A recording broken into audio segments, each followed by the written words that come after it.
Hello Sir Paul. Magbabahagi lang po ako ng kwento. Nangyari ito around 2011 noong nag-a-apply po ako ng trabaho diyan po sa may Makati area. Hindi ko na lang sasabihin kung anong building ito, pero hanggang sa ngayon, hetong building na to ang isa sa pinakamataas pa rin sa lugar ng Makati. Bago ang lahat, magpapakilala po muna ako. Ako si Mika at nung time na yan, fresh graduate po ako sa kursong Business Administration. Gustong-gusto ko na magkatrabaho niyan. Kaya naman todo apply po ako sa lahat ng kumpanyang pwede kong pasahan ng resume. Marami na pong tumawag sa akin. Sa katunayan, marami na nga rin po akong napuntahang interview. Pero sa mga puntong yun, wala pa rin pong tumatanggap sa akin. Well, okay lang naman. Hindi naman ako nape-pressure.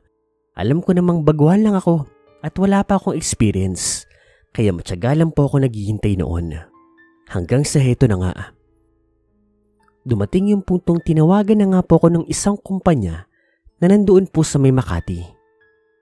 Downtown Makati po ito. Maraming sasakyan, maraming mga tao. At yung building po na iyon, residential area at office area na rin po. Halo po ito. So heto na nga. Sa lobby pa lang po, hinarang na ako ng mga gwardya. Syempre hindi naman ako residence doon eh. At sinabi kong for interview nga ako doon po sa company na ito. Agad naman tinignan ng gwardya ang listahan po ng mga aplikante. At nakita naman po ako doon. Ang sabi ng gwardya, magpunta lang daw po ako ng 17th floor. Gumamit daw ako ng 2 elevator. Tas pagdating ko raw doon, magtanong-tanong na lang daw ako kung nasaan yung opisina ng company. Sumakay po ako ng unang elevator.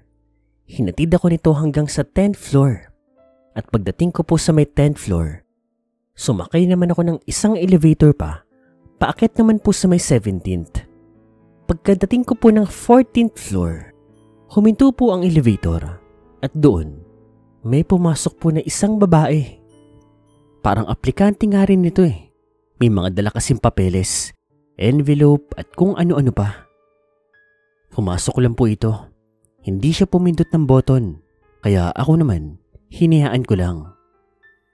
Maya-maya po, bigla naman itong nagsalita. Huwag mo nang ituloy. Ano po miss? Huwag mo nang ituloy yung pag-a-apply. Sorry miss ha. Hindi kita maintindihan. Anong sabi mo? Huwag mo nang ituloy yung pag-a-apply. Hindi ko na po pinansin pa ang babaeng yon. Ang weird-weird niya eh. Anong pinagsasabi niya? Hindi naman nagtagal. Dumating na rin po ang elevator sa may 17th floor. Yung babae, naiwan po doon. Ako lumabas na.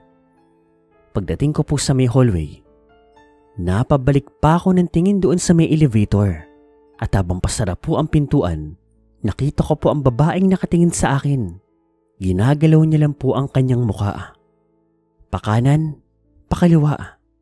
Para bang sinasabihan niya ako na wag ko nga ituloy ang pag-a-apply. Pero syempre, bakit ko naman siya susundin, hindi ba? Sino naman siya? Buti sana kung nagbigay siya ng dahilan eh. Anyway, nagpatuloy po ako sa hallway.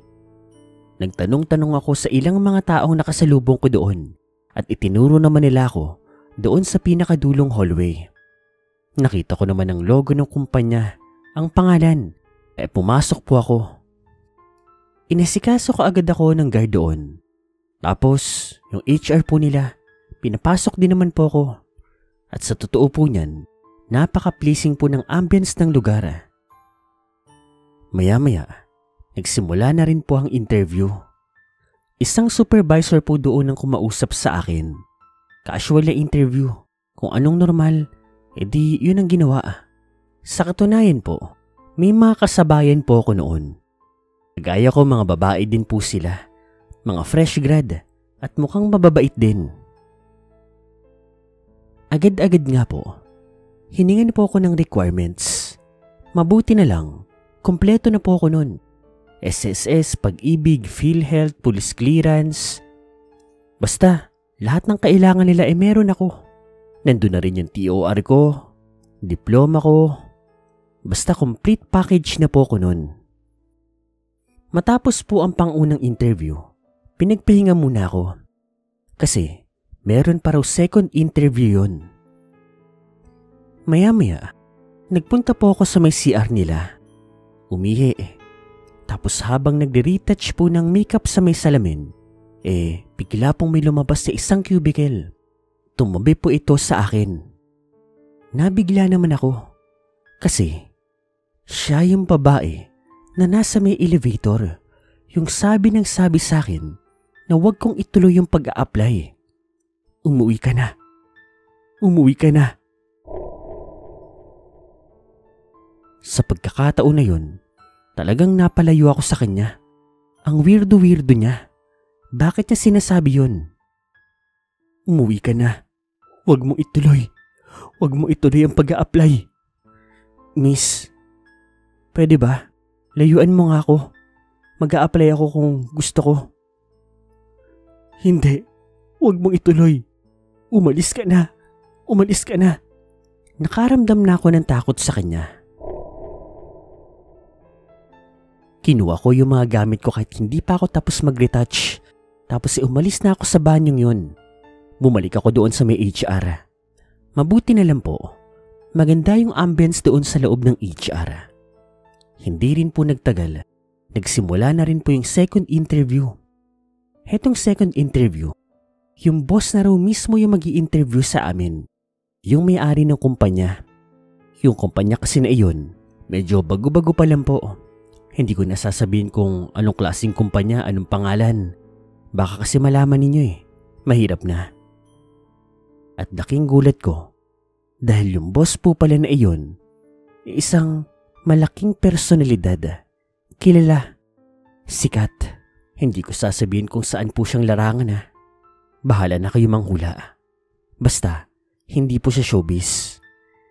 Anyway, in-interview niya po ako. And honestly, kilig na kilig ako sa kanya kasi ang pogi-pogi po niya. Tapos ilang taon lang din naman yung edad niya sa akin. To cut the long story short, natanggap po ako. At kinabukasan nga raw, pwede na ako magsimula. Kilig na kilig ako noon. Tapos, ang saya-saya ko kasi may trabaho na ako sa wakas. Hapon na nga nang matapos yung interview ko At nung pababa na ako, noong pasarado na po yung elevator doon sa may 17th floor, nakita ko muli yung babaeng weirdo. Sinabihan niya ako, "Huwag ka nang bumalik dito. Huwag ka nang bumalik dito." Mabuti na lang, nagsarado na po ang pintuan kasi papalapit siya ng papalapit. Ako naman, kahit natatakot sa kanya, pinilit ko na lang baliwalain ang mga pinagsasabi niya. Masaya ako nun. Ayoko masira.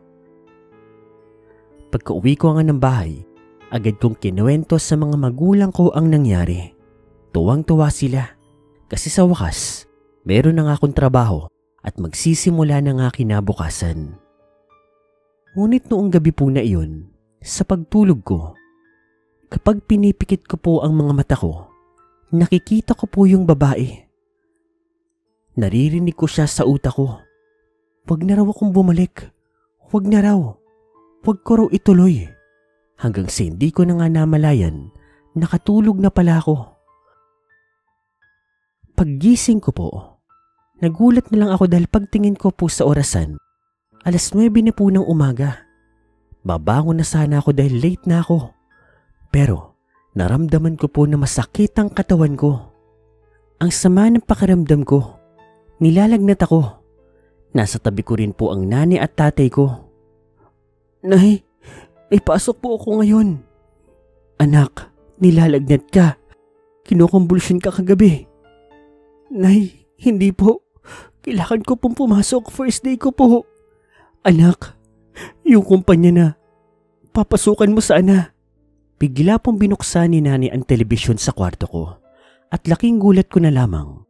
Dahil may balita doon na yung boss po na nag-interview sa akin kahapon hinuli ng mga pulis dahil di umano ng rape at pumatay ng 2 babae. At alam mo ba, yung 2 babae na iyon ay yung kasabayan kong nag-interview kahapon nung araw noon. Kinilabutan ako. Natakot ako. Muntik nang malagay sa alanganin ng buhay ko. At sa kabilang banda, naisip ko yung babaeng laging nagsasabi sa akin na huwag akong tumuloy sa pagtatrabaho doon sa kumpanya ng lalaking yon.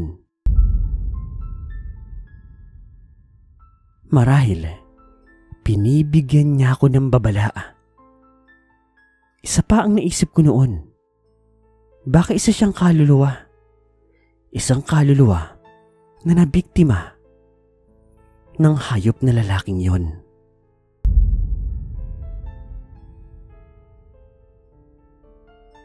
Dito ko napagtanto na hindi lahat ng kaluluwa masasama. Yung iba dyan, nakakatakot lang, weirdo. Pero handa ka nitong tulungan sa abot ng kanilang makakaya. Dito na lang, Sir Paul. Sana natakot ko kayo.